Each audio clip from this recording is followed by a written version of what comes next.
உன்னால ஒண்ணுமே பண்ண முடியாது. உன்னால குடும்பமே சரியா நடத்த முடியல. நீ குடும்பம் நடத்த தெரியாதவன் என்னத்த நீ வந்து மக்களுக்கு செய்ய போற? விளங்குதா? நாரவாய் நமத்து போன வாயு அப்பன்னு சொல்லிச்சு. இப்போ இந்த வாயு தம்பி ஜோசப் விஜய்க்கு ஒரு நல்ல ஒரு ஆலோசனை நான் கொடுத்தேன். உங்க பேட்டியில கொடுத்தா எங்க கொடுத்தேன் சரியா ஞாபகம் இல்லை. நான் என்ன சொன்னேன், யாரு கேட்டா அப்படின்னு தெரியல, யாரு கேட்டாலும் அப்படி இருக்காங்க. தம்பி ஜோசப் விஜய்க்கு ஒரு நல்ல ஒரு ஆலோசனை நான் கொடுத்தேன். உங்க பேட்டி சொல்ற அளவுக்கு இவர் மிகப்பெரிய ராஜகுரு அப்படின்னு தன்னை நினைச்சுக்கிட்டாரு. குணமே இல்லாத இந்த குணசேகரனை வச்சுதான் இன்னைக்கு நம்ம பார்க்க போறோம். இந்த குணசேகரன் என்ன சொன்னாரு, இப்போ என்ன சொல்றாரு, அதுக்கப்புறம் மறுபடி முந்தைய காலங்களில் என்ன சொல்லியிருக்காரு அப்படிங்கிறத நம்ம பார்க்க போறோம். கள்ள ஊழியர்களுக்கு கவனமா இருக்கணும். என்ன சொல்றாருன்னு கேளுங்க. தம்பி ஜோசப் விஜய்க்கு ஒரு நல்ல ஒரு ஆலோசனை நான் கொடுத்தேன். உங்க பேட்டியில கொடுத்தா எங்க கொடுத்தேன் சரியா ஞாபகம் இல்லை. நான் என்ன சொன்னேன், ஆலோசனை சொன்னாராம். என்ன ஆலோசனை சொன்னாரு? திருமாவளவனை தயவுசெய்து சேர்க்காதீங்க, நம்ம இதுலதான் பேசியிருக்கோம், குட்டையை குழப்பிடுவாரு. ஓஹோ, சரி சரி, திருமாவளவனை சேர்க்காதீங்க, சேர்த்துட்டா இதாயிரும் அப்படின்னு இவரு ஆலோசனை சொல்றாரு. அவரு கேட்பாரு போல. இவர் யாரு முதல்ல? கிறிஸ்தவத்திலேயே கிறிஸ்தவத்துக்குள்ள இல்லாத சும்மா போட்டுக்கிட்டு ஒரு என்ன சொல்றது, ஒரு அங்கிய நீண்ட நெடிய அங்கிய தரிச்சுக்கிட்டு மிக்க நன்றி ஃபாதர், நேரில் வந்து பல்வேறு தகவலை எங்களுடன் பகிர்ந்து. கடைசியில ஃபாதர் வணக்கம் ஃபாதர் அப்படின்னா என்ன அர்த்தம்? இந்த வீடியோவை ஒரு ஃபாதருக்கு அனுப்புனேன். ஃபாதருக்கு அனுப்புன உடனே எதுக்காக அனுப்புறீங்க அப்படின்னு என்கிட்ட கேட்டாரு. ஃபாதர், இவரு பார்த்தா செங்கல் ஜூலியில் இருக்கும் மாதிரி பல்ல வச்சிருக்கிறாரு. நானும் ஃபாதர் ஆயிட்டேன் பிரதர், ஃபாதர் ஆயிட்டேன். அதனால வந்து எனக்கு ஒரு ஃபாதரோட இனாமா ஒரு 2 நாளைக்கு மட்டும் தாங்க அப்படின்னு கேட்டேன். ஏங்க, நீங்க பிள்ளை குட்டி 3 பிள்ளை வச்சுட்டு ஃபாதர் ஆயிருக்கீங்க, அதுக்குள்ள இந்த உடைய தர முடியாது, நீங்க நார்மலாவே ட்ரெஸ்ஸை போடலாங்க அப்படின்னாரு. இல்ல ஃபாதர், அது 3 பேருக்கு ஃபாதரா இருந்தாலும் சரி, ஒரு ஆளுக்கு ஃபாதரா இருந்தாலும் சரி, ஆசை ஃபாதரா எனக்கு உடை வேணும் அப்படின்னு நான் கேட்டேன். கேட்ட உடனே, அப்போ எனக்கு இருக்கிறதே 2 உடை தான், அதுவும் பூசைக்கு போனோம்னா போட்டுட்டு அதை மாற்றி போடுவேன் வைப்பேன், அதுலேயும் 10 தையல் இருக்குது, அது வேற எப்போ கிளிய போதோ எப்போ இத்து விழ போதோ அப்படின்னு பயந்து தூயாவி பிறோலே இப்படின்னு சொல்லும் போதே கிளியதுக்கு போகும். ஐயோ கொஞ்சம் சுருக்கிக்கோன்னு கையை சுருக்கிட்டு நானே படாத பாடு வர்றேன், ஃபாதருடைய கேட்குறீங்களே அப்படின்னு இதான் சொன்னாரு, வச்சாரு. சரி ரைட்டு, நம்ம தம்பி தான் இருக்கிறாப்புல, ஆல்பர்ட் ஃபாதர்கிட்ட நம்ம ஃபோன் பண்ணி கேட்டோம்னா, தம்பி ஃபாதரோட வேணும் அப்படின்னு கேட்டா, ஏனே உங்களுக்கு வேண்டாத வேலை, நானே படாத பாடுபட்டு 2 சட்டை தான் வச்சிருக்கேன், ஒன்றும் அது ஒரு மாதிரியா இருக்கு, விட்டு கிட்டத்தட்ட ஒரு 20 விட்டா தச்சு வச்சிருக்கோம்னே, அது உங்களுக்கு பொறுக்கலையா அப்படின்னு சொல்லுவாங்க. அப்படி ஃபாதருங்கிற அந்த உடைக்கு அவங்க செய்த தியாகங்கள் இருக்கிறது, அவர்களுடைய மகத்துவ காரியங்கள் இருக்கிறது. பெற்றார் உற்றார் உறவுகளை விட்டுட்டு அந்த உடையை அணிஞ்சு வெள்ள மனம் உள்ளவன், சமாதானத்துக்கு போதிக்கிறவன், சமாதானத்தை போதிக்கிறவன் அப்படிங்கிறது அந்த வெள்ளை சட்டை, புரியுதுங்களா? அந்த வெள்ளை அடையாளமாக அவங்க பயன்படுத்துறாங்க, வைக்கிறாங்க. ஆனா இவன் வந்து வெள்ளைய போட்டுக்கிட்டு ஆங்கிலிக்கன் சர்ச்சி ஃபாதர் மாதிரி போட்டு, இவன் ஒரு பிஷப்பா அல்லது யாரு இவனை பிஷப்புன்னு வச்சதுன்னே தெரியல. அது போக அநாகரிகமாக பதிவை கொண்டு இது பண்ணிக்கிட்டு வச்சுக்கிட்டு, முந்தைய காலங்கள்ல நடிகர் விஜய் அவர்களை என்ன சொல்லியிருக்காரு அப்படிங்கறது ஒரு சின்ன செகண்டா பாருங்க. குடும்பமே சரியா நடத்த முடியல. நீ குடும்பம் நடத்த தெரியாதவன் என்னத்த நீ வந்து மக்களுக்கு செய்ய போற? விளங்குதா? அதான் என்னுடைய கேள்வி. பேசிக்க வேண்டியது, அதாவது ஆட்சிக்கு வர்றதுக்கு முன்னதாக அவை வேணும் போட்டு பேச வேண்டியது, சினிமாக்களை குறித்து பேச வேண்டியது, இப்படி பல காரியங்களை பேச வேண்டியது. அவர் நடிக்கிறாரு, தப்பு இல்லைங்க. அதுக்கப்புறம் இன்னொரு விஷயத்தையும் சொல்லியிருக்காரு, அதையும் கேளுங்க. மக்களுக்கு நல்லதே நடக்கல இது வரைக்கும். அப்படிப்பட்ட சூழ்நிலையில உங்களுக்கு ஒரு கட்சி தேவையா? என்னுடைய கேள்வியா தான். கட்சியே தேவையா? தேவையே இல்ல, நீங்க ரசிகர் மன்றமா நடத்திட்டு போங்க. ரசிகரை மட்டும் குளிர்ச்சி படுத்தினா போதும். நடக்கல. அதனால இப்படிப்பட்ட சூழ்நிலையில உங்களுக்கு கட்சி தேவையா அப்படின்னு என்ன சொன்னாரு? நாரவாய் நமத்து போன வாயு அப்பன்னு சொல்லிச்சு. இப்போ இந்த வாயு லேட்டஸ்ட் வாயு என்ன சொல்லியிருக்கு அப்படிங்கிற ஒரு சின்ன கிட்ட பாருங்க. தம்பி ஜோசப் விஜய்க்கு ஒரு நல்ல ஒரு ஆலோசனை நான் கொடுத்தேன். உங்க பேட்டியில கொடுத்தா எங்க கொடுத்தேன் சரியா ஞாபகம் இல்லை. நான் என்ன சொன்னேன், திருமாவளவனை தயவுசெய்து சேர்க்காதீங்க, நம்ம இதுலதான் பேசியிருக்கோம், குட்டையை. பாத்தீங்களா?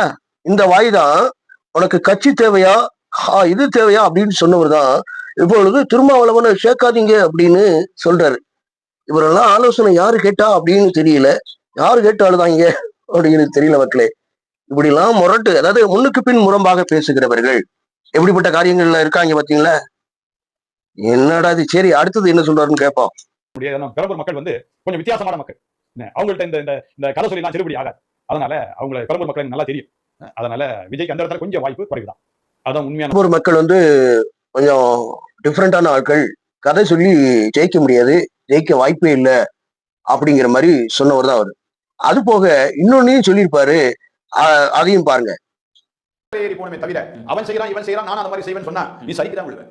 தொடர்ச்சியா அதாவது ஒரு ஒரு இதுல இருக்காங்க அப்படின்னு சொன்னா அந்த இதுலயே பயணிக்கணும் வைக்கணும்.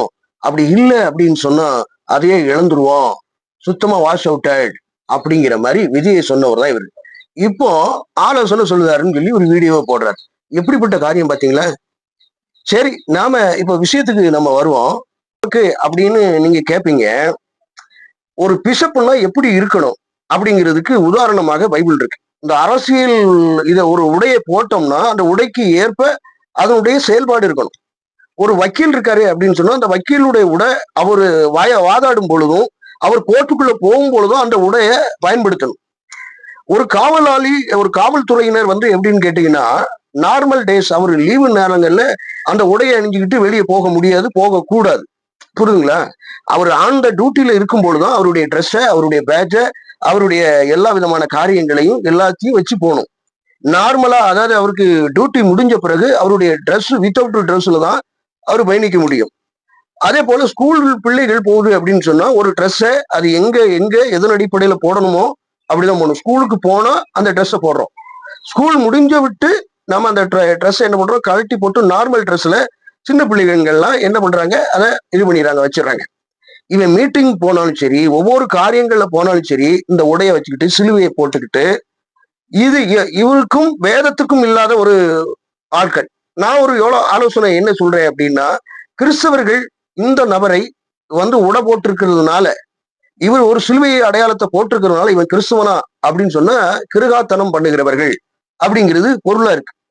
ஆண்டவர் அழைச்ச நோக்கம் என்ன, ஆண்டவர் செய்த கிரியை என்ன, அவருடைய பிஷப்பினுடைய பட்டத்துக்கு உண்டான மகத்துவத்தையே இழிவுபடுத்தும்படியாக என்னன்னு கேட்டீங்கன்னா, கிறிஸ்துவ மாண்பை அடகு வைத்து விட்டு, கிறிஸ்துவ பண்பை, கிறிஸ்துவ செயலாக்கம், கிறிஸ்துவ அறிவை என்ன பண்ணிட்டாரு, காலில் கீழே வைத்து விட்டு பொதுவான மேடைகளிலே அரசியல்வாதிகளை பேசுவதும் அநாகரிகமாக பிறரை திட்டுவதும் வழக்கமாக வச்சிருக்கிறாங்க. போன தடவை மோகன் சி லாசரஸை குறித்து பேசினாரு. ஒருவர் நல்லாக ஊழியம் செய்தவர்கள் மாத்திரம்தான் அதற்கு சொல்ல தகுதி உள்ளவர்கள். பிஷப் அப்படின்னு சொன்னா அவங்களுக்கு கீழே கிளை சபைகள் ஏற்படுத்தியிருப்பாரு. பவுல் பல சபைகளை நிறுவினார். அதனால அவருக்கு பிஷப் பட்டம் இருந்தது, ஃபாதர் பட்டம் இருந்தது, அவருக்கு அப்போஸ்தலர் பட்டம் இருந்தது, அவர் போதக பட்டம் இருந்தது. சரிங்களா? அரசியல கவனிக்கல. அதாவது முந்தைய சவுலா இருந்தவர் முதல்ல என்ன பண்றாரு அப்படின்னு கேட்டீங்கன்னா, அவர் வந்து ஒரு ஒரு பயங்கரமான இதுல யூதர்களுடைய இதுல சாம்ராஜ்யத்துல அவர் வந்து ஒரு மெம்பர் ஆஃப் த வேவ்ல இருக்காரு. அது பெரும் பதவியில இருக்கிறாரு.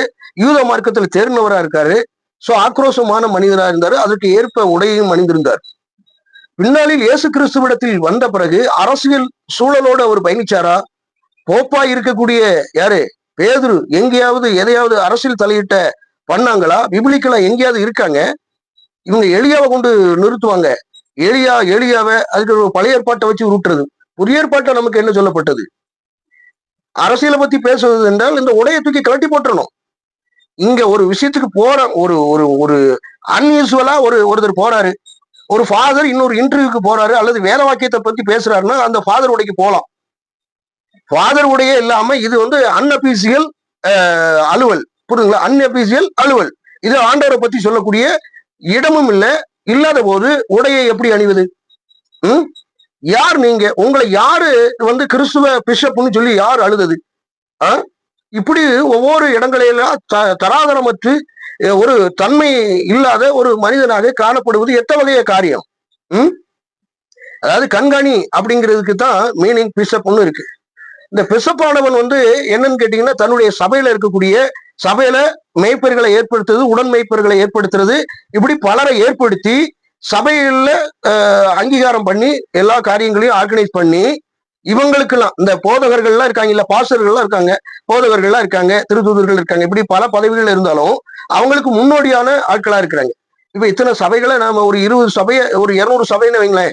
இந்த 200 சபையை நிர்வகிக்கிறாரு ஒரு பிஷப், சரிங்களா? அந்த 200 சபையும் இவரு கண்காணிக்கிறது தான் வேலையை. அவங்க சரியா போதிக்கிறாங்களா? இந்த மேய்ப்பர்களை நம்ம ஏற்படுத்தணுமே, இந்த சபைகளை ஏற்படுத்தினது கூடியிருக்கா குறைஞ்சிருக்கா, அவங்க ரட்சிப்புக்குள்ள தேர்னாங்களா இல்லையா, முன்மாதிரியே காண்பிக்கணும்.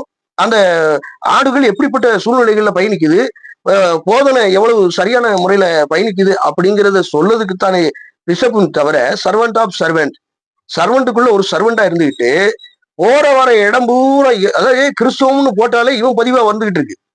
இவன் எல்லாத்துலாம கோழி கிண்டுன மாதிரி கண்ட இடங்கள்ல கிண்டிக்கிட்டு போகும் தெரியுங்களா, கிண்டிக்கிட்டு அப்படியே வச்சுக்கிட்டு இது பண்ணிட்டு இருக்கு தெரியுமா, அந்த மாதிரி இருக்கிறான். அந்த அளவுக்கு அறிவு கம்மியவர்களாக இருக்கிறாங்க. எல்ல வேணும். இது கிறிஸ்துவ படிப்புனியான்னு நான் கேட்கிறேன். ஏங்க இவர் எப்படின்னு கேட்டீங்கன்னா, விஜய் படம் நடிக்கிறாரு, வைக்கிறாரு. அவன் நடிக்கட்டும், நடிக்காம போகட்டும். யாரு கேட்டா முதல்ல, யார் அழுதா? இவனெல்லாம் கூட்டு இது பண்றாங்களா, வைக்கிறாங்க. இவனெல்லாம் ஒரு ஆலோசனை சொல்றதுக்கு ஆளா இவன்? முதல்ல இவன் பேசுறது என்னன்னு கேட்டீங்கன்னா, மேடையில இவன் என்ன பெரிய உயர்ந்த பதவியில பெரிய இவன் மாதிரி கிறிஸ்தவர்கள் எல்லாம் முட்டா பையங்கிறது. அதுக்கடுத்தாக்க பலர் அப்படியே போற போக்குல எதையாவது ஒண்ணு சொல்லிக்க வேண்டியது.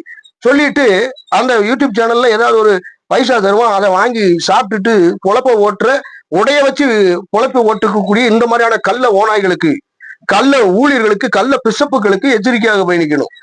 சும்மா எதை எடுத்தாலும் விடுதலை சிறுத்தைகளை கொண்டு வச்சு தப்பா போச்சு, அது தப்பா போச்சுன்னு இவரு ஆலோசனை கொடுக்குறாரு. இவனுக்கே 4 பேர் ஆலோசனை கொடுக்கணும். நீ கிறிஸ்துவண்டா அப்படின்னு சொல்லணும். கிறிஸ்துவ பிசப்புடா, எதுக்குடா தேவையில்லாம இந்த மாதிரி எல்லாம் பண்ணிட்டு இருக்க அப்படின்னு சொல்லணும். புரியுதுங்களா? நான் ஆலோசனை பொதுவா சொல்றது என்னன்னா, உடைய போடாம போ, கிறிஸ்தவன் கிடையாது, நானு பிசப்பே கிடையாது. இவன் எந்த இதுல பிசப்பா இருக்கான்னு எனக்கு தெரியல. உண்மையிலே தெரியும் எனக்கு. எத்தனை சபை வச்சிருக்கான் இவன். கிறிஸ்துவ பத்தி பேசுறனால நான் பார்க்கவே இல்லையா? கிறிஸ்துவ உபதேசம் எங்கேயாவது இருக்கா? எங்கேயாவது மேடையில பேசியிருக்கானான்னு கேட்டா கிடையவே கிடையாது. இவங்க அண்டமே கதக்கிற மாதிரி அண்டாட்டிக்கு உருட்ட வேண்டியது. கிறிஸ்துவ மூளைய எங்க அவன் வீட்டுல வச்சுக்க வேண்டியது. இல்லைன்னா எங்கேயாவது பக்கத்துல மூளைய வச்சுட்டு அதுக்கப்புறம் அரசியலை சத்தி பேசுறது. அரசியல் பற்றி பேசுறதுக்கு தான் அத்தனை பேர் இருக்கிறாங்களே. அதை அழைக்கலையே ஆண்டவர். இந்த உலகத்தினுடைய அரசாங்கம் இப்படி இருக்கணும் அப்படி இருக்கணும்னு சொல்லி சொல்றதுக்காக நம்மளை நியமிக்கலையே. கிறிஸ்தவர்கள் கிறிஸ்துவ உபதேசத்தின்படி நடக்கிறதுக்கு தானே தவிர இது போன்ற சலித்தனமாக இருக்கக்கூடிய இவர்களை குறித்து நம்ம இது பண்றதா, வைக்கிறதா? விஜய் ஆட்சி செய்யறாரு, ஆண்டவர் அங்கீகாரம் பண்ணினார். விடுதலை சிறுத்தைகள் உள்ளே நுழைந்தது, தேவன் அங்கீகாரம் பண்ணினார். எதையோ ஒண்ணு அங்கீகாரம் பண்ணிட்டாரு.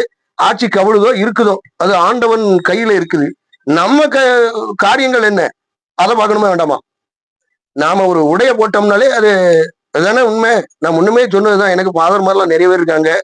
நாளைக்கே ஒரு ஃபாதர் விடைய போட்டு நான் தூய தமிழ்னு, தந்தை தூயாவியின் பெயராலே ஆமென் ஃபாதர் இயேசுநாதர் இந்த அதிகாரத்துல இந்த இது சொன்ன மாதிரி வேஷம் போட்டு திரியலாமே.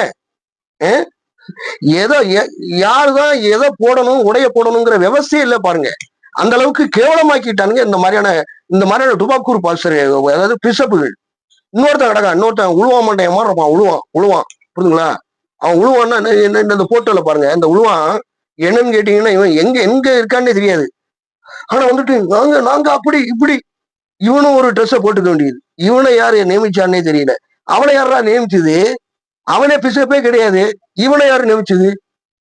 இவனுங்களெல்லாம் யாரு நியமிச்சுங்க, யாருங்க இவங்க அப்படின்னு கேட்கிற மாதிரி இருக்குது.